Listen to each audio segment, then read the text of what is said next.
টানা ১ মাস ৭ দিন বন্ধ থাকার পর চালু হলো গণপরিবহন মেট্রো রেল। সকাল ৭টা ১০ থেকে মেট্রো রেল চলাচল শুরু হয়। বৈষম্যবিরোধী ছাত্র আন্দোলনের সময় দুর্বৃত্তরা কাজীপাড়া ও মিরপুর ১০ নম্বর স্টেশনে আগুন দেয় ও ব্যাপক ভাঙচুর করে। এ কারণে ক্ষতিগ্রস্ত কাজীপাড়া ও মিরপুর ১০ নম্বর স্টেশন বন্ধ রয়েছে। দুটি স্টেশন সংস্কারের পর চালু করতে আরও ১ বছর সময় লেগে যাবে বলে জানিয়েছে মেট্রো রেল কর্তৃপক্ষ। অনেকদিন পর মেট্রো রেল চালু হওয়ায় খুশি সাধারণ মানুষ। মেট্রো রেলের প্রতিটি স্টেশনে উপচে পড়া ভিড় দেখা গেছে। মেট্রো রেল সার্ভিস বন্ধ থাকায় রাজধানীতে তীব্র যানজট দেখা দেয়। চালু হওয়ায় স্বস্তি ফিরেছে উত্তরা থেকে মতিঝিলগামী যাত্রীদের মধ্যে। সকাল 10:15টায় উত্তরা উত্তর স্টেশন পরিদর্শন করবেন সড়ক উপদেষ্টা মোহাম্মদ ফাউজুল কবির খান।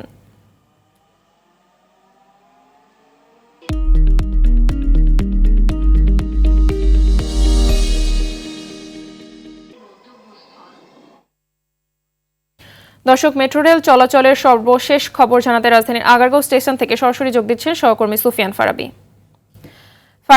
মেট্রো রেল তো আজ সকাল থেকে চালু হয়েছে, তো সেটি কি আগের সময়সূচি অনুযায়ী চলছে কিনা জানাবেন। আর এর সাথে জানতে চাইবো যে অনেকদিন বন্ধ থাকার পর মেট্রো রেল চলছে, এ নিয়ে আসলে সাধারণ মানুষের প্রতিক্রিয়া কেমন দেখতে পাচ্ছেন?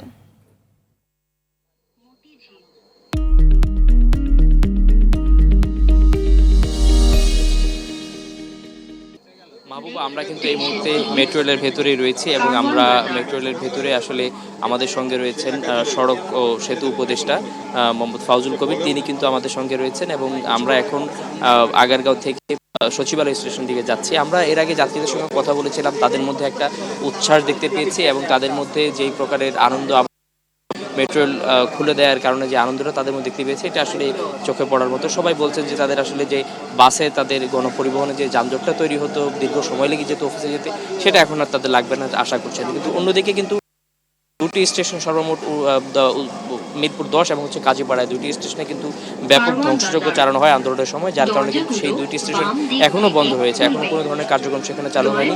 আমরা কিছুক্ষণ আগে উপদেষ্টার সঙ্গে কথা বলছিলাম, তিনি আমাদেরকে বলছিলেন যে জাপানি রাষ্ট্রদূতের সঙ্গে আজকে তিনি বৈঠক করবেন এবং বৈঠকের পরবর্তী আসলে তিনি বলতে পারবেন আসলে একটা অ্যাসেসমেন্ট তিনি করতে চাচ্ছেন যে কত দ্রুত সময়ের মধ্যে এটা খুলে দেওয়া সম্ভব হবে, সেটা কিন্তু তিনি আমাদেরকে পরে জানাবেন।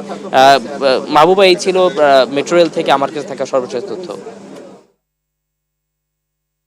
ধন্যবাদ আপনাকে।